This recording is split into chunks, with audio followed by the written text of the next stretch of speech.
Nasabat ng mga operatiba ng Dinalupihan Municipal Police Station ang mahigit kalahating milyong pisong halaga ng hinihinalang shabu sa ikinasang anti-illegal drug operation sa Barangay Pag-asa, Dinalupihan, Bataan.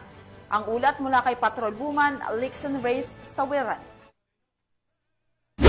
Nasabat ng mga otoridad ang mahigit kalahating milyong pisong halaga ng hinihinalang shabu sa isang matagumpay na anti-illegal drug operation na isinagawa ng Bataan Police Provincial Office sa Barangay Pag-asa, Dinalupihan, Bataan. Ayon kay Police Colonel Marites A. Salvadora, Provincial Director ng Bataan Police Provincial Office, nagsagawa ng buy-bust operation ng Station Drug Enforcement Unit ng Dinalupihan Municipal Police Station na nagresulta sa pagkakaaresto ng 3 hinihinalang tulak ng droga. Na-recover mula sa mga sospek ang tinatayang 81.1 gramo ng shabu na may standard drug price na 551,480 pesos. Ayon sa ulat, nahuli sa aktong nagbebenta ng iligal na droga ang mga sospek at kasalukuyang nasa kustodiya ng Dinalupihan Municipal Police Station habang inihahanda na ang pagsasampa ng kasong paglabag sa Republic Act 9165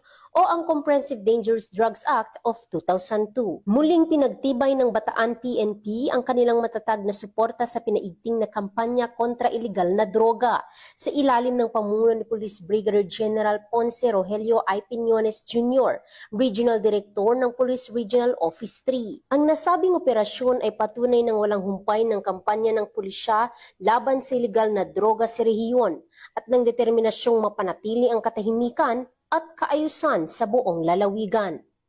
Mula dito sa gitnang Luzon, ako ang inyong PNN correspondent, Patrolwoman Lixon Reyes A. Sawiran, alagad ng batas, tagataguyod ng Balitang Pulis.